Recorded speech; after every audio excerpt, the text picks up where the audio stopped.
This is Stephanie Digestion, and I will be presenting on the role of the pancreas and liver in regulating digestion. We'll start off with the pancreas.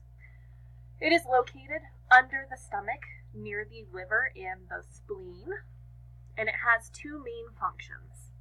The first function is the exocrine function, which helps in digestion, and the second is the endocrine function, which regulates blood sugar. The endocrine function produces insulin, which is the chief hormone for metabolizing sugar. The exocrine functions allow the secretion of different enzymes for digestion. These enzymes include trypsin and chymotrypsin to digest proteins, amylase for the digestion of carbohydrates, and lipase to break down fats.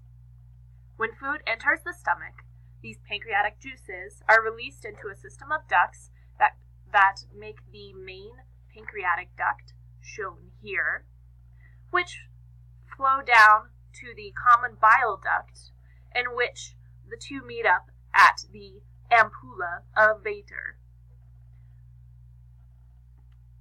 This is located at the first portion of the small intestine, called the duodenum.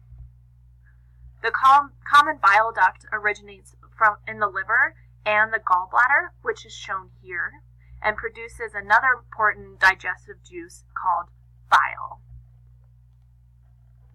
The liver has several different functions throughout the body. It is located above the stomach, near the pancreas and the spleen.